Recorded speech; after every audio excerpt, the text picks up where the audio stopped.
Good afternoon and welcome to this rainy day in Bermuda to Burn News and Views. I'm your host, Don Burgess, and with us today is Zach Moniz, manager at Lindo's. Welcome, Zach. Good day, Don. How are you? I'm doing great.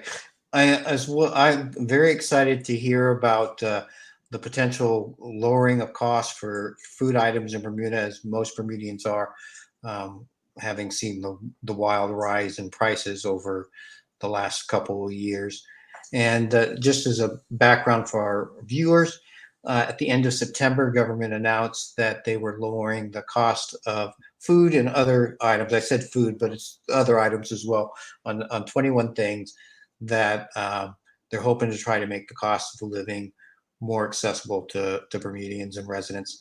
So, Zach, did the grocery stores, did they know that this was coming? Was there any consultation or did government just make the list by themselves?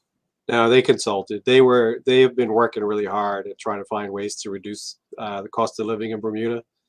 We had met with Derek Burgess and Premier Burt on several occasions, and they have been, like I said, they've been working hard trying to find a way to reduce costs. And we applaud the move. Removing the duty is one way to help do that, and that's probably the one way that they really had control over. And it's not an easy decision to make either, Don, because duty is revenue for the Mhm. government, and it's one of those things that Bermuda is not really in a position to give up revenue in that way, but for the community, they've made that decision.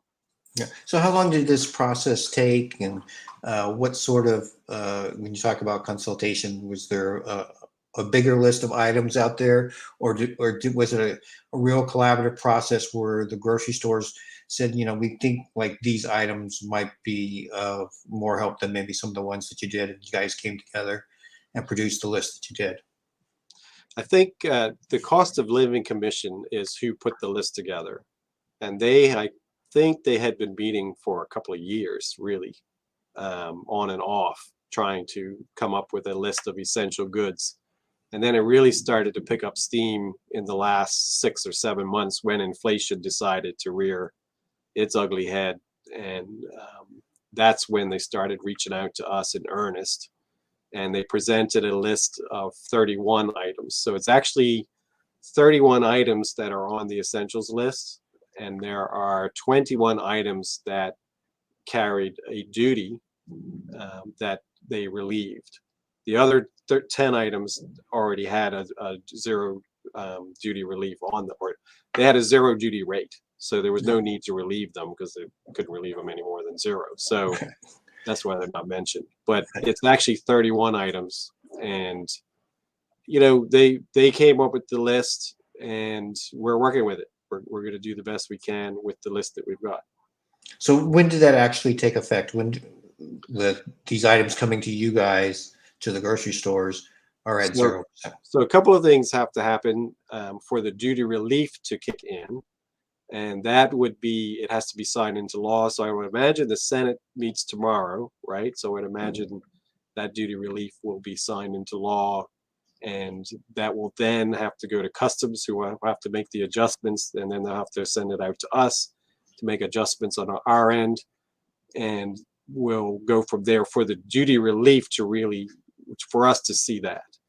And then, of course, we've got inventory in house already of items that I haven't, I may not have orders out for right now, but when I do get an order, which may be 3 months from now, that item will arrive with duty relief on it.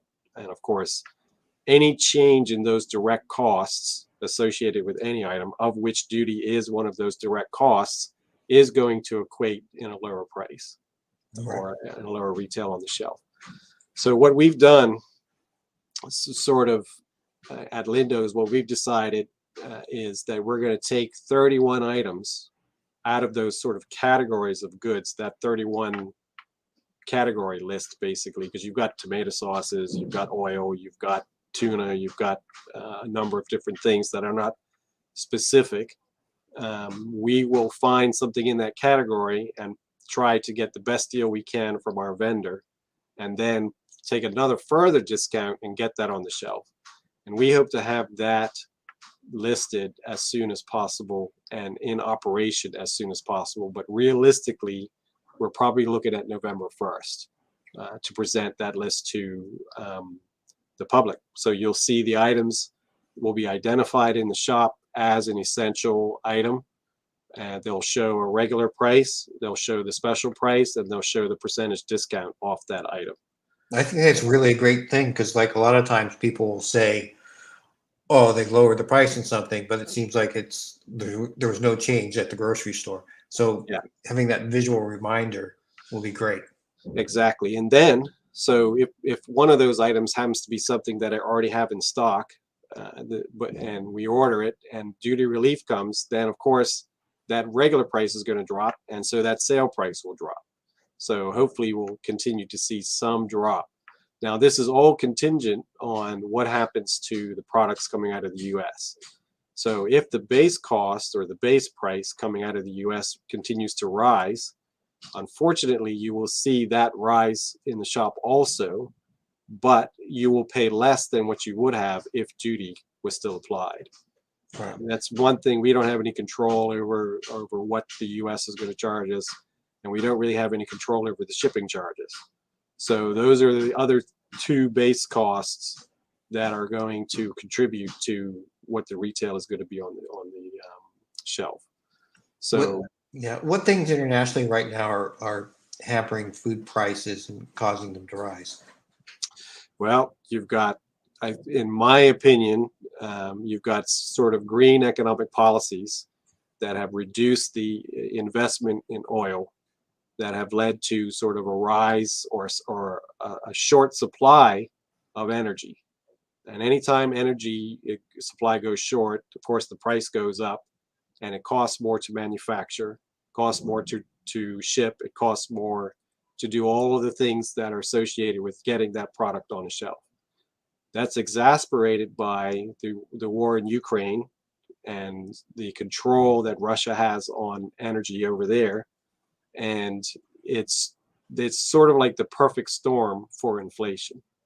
So I think in order for us to see any real change in this rate of inflation, we've got to see a reduction in the price of oil, which is used in every facet of producing a product, from the farming to the shipping to the manufacturing. Energy is required every step of the way.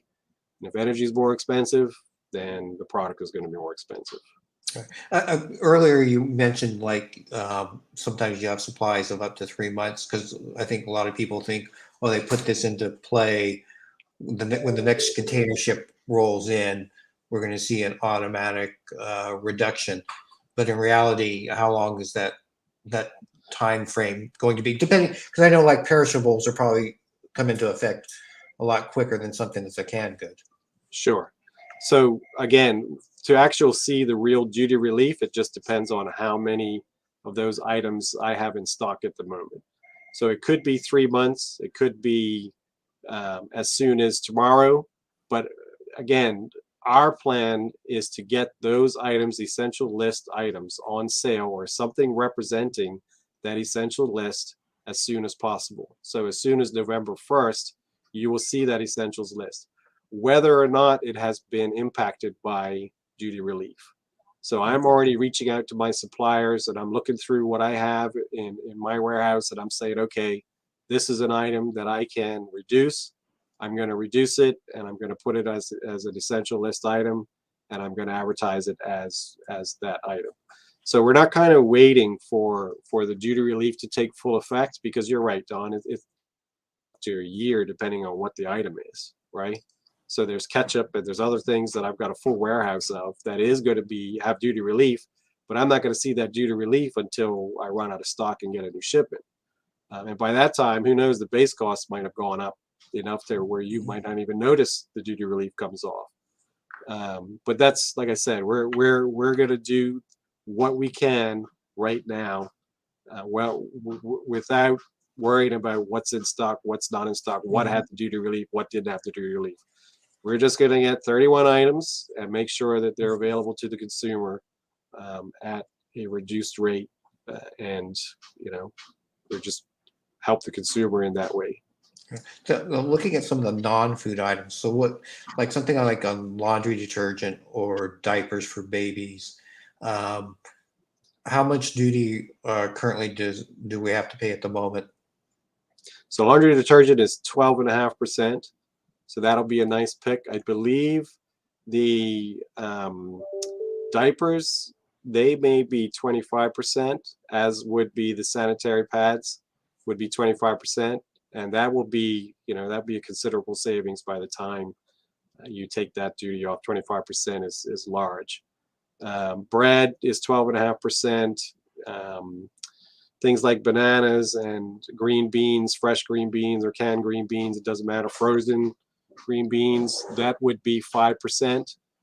Jam, I believe, is 15% maybe. Peanut butter, I think, is 5%.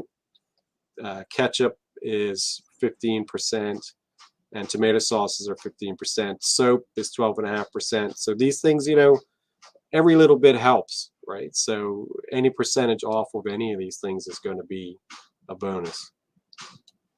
Okay, so we've got a question here from Peter Clark. He says, how much does 5% duty equate to reduction in cost on the shelf at the store for consumers? So say if the item was $1 and with the duty applied, now you're looking at a 5% reduction in that cost.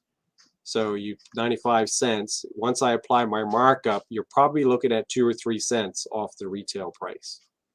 So